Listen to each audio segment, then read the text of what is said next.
Good evening. My name is Robert Young. Today is Wednesday, December 14th, 2016. This is my video submission for my disposition to teach. Question number 1 states, what dispositions do you possess that you think will make you a successful teacher? There are 3 dispositions that I think that I currently exhibit: high expectations, professional conduct, and compassion. High expectations with all of my students, whether it's been here as a physical education teacher at my after school center, or when I was doing volunteer work with the church group on Friday night. I always try to set a certain standard for the students that I work with. When they do well, when they have report cards and they want to bring those report cards to me, they always say, Coach or Mr. Young or Mr. Robert, this is, these are my grades, and they want to show me what their grades are. And I always tell them, when they do well, I've already set the standard. I expect them to do well. One of the things that you can do as a teacher to set high expectations for your students is to include them in the planning of the goals for the room. And one of the things that we've done this year, myself and the other physical education teacher, and this has also been a common practice when I've worked with others at the after school center as well as the youth group on Friday night, is whoever the administrators are or the other teacher or the other leaders, we have a list of goals, rules, expectations for the classroom, and we'll take those goals, and then we will sit with our young people and go over those, and then get feedback from what they think we may need to remove, what they believe we may need to add. These are all ways in which you can set high expectations for your students. Also, knowing your students' interests and abilities. One of the observations that I did, one of my first observations, was in a honors science class in 8th grade, and one of the teachers that I spoke with, she had her students always do an assessment at the beginning of the year to find out their learning styles. So when she found out her students' learning styles, then she was able to tailor a lot of her lesson plans based on how her students were able to learn, the visual learners, the ones that needed to touch things. These were all ways in which, when she planned her lessons, she was able to understand exactly what they were doing. And then using that knowledge to individualize the instruction for students.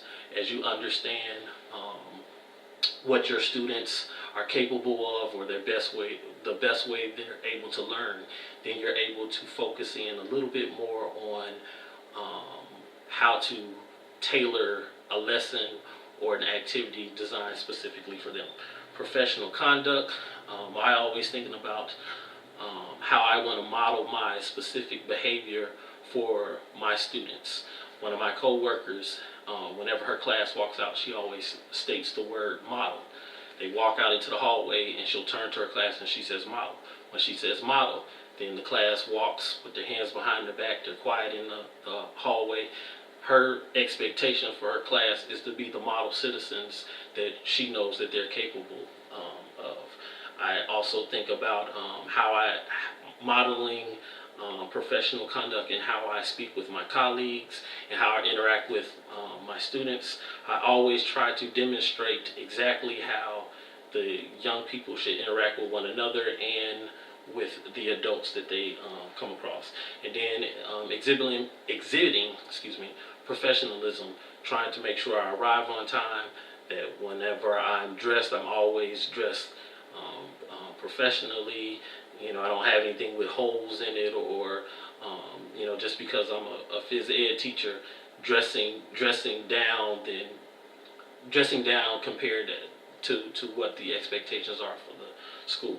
And then the third thing that I think I exhibit to make me a successful teacher is just the compassion that I have for my students, greeting them on a daily basis, trying to get to know them just beyond what takes place in the classroom. A lot of my students are active in recreational sports, and I try to attend some of those sporting events that they're part of. what disposition do you think you need to work on before you enter the classroom? One of the things I know I would specifically like is to work on my advocacy. A lot of the students that I've grown close to, I've known them for several years, so I'm aware of their situations, but I'm not always an advocate for some of the other students that I'm not as close to, or I don't understand everything in their particular situation. So that's one of the things that I'd like to do, is reach out more in my community and be an advocate for all children, not just necessarily the ones that I'm close to. And what the third thing, what does the professional educator look like and how do they behave? My favorite, one of my favorite sayings is this T-shirt that has the word teacher written down the middle of the T-shirt, and then across are the words mentor, inspire, educate, coach, influence, and encourage. And I think this is what a teacher looks like. A teacher has all of these various characteristics that make up being a teacher. So when I think about what a teacher is, I think of someone that mentors, someone that inspires, someone that educates, someone that is a coach, someone that offers influence, and then someone that offers encouragement. And finally, what standards guide their thinking and actions? I think if you're going to be in this profession and be successful, I think there's a lot of dedication that has to be given to it.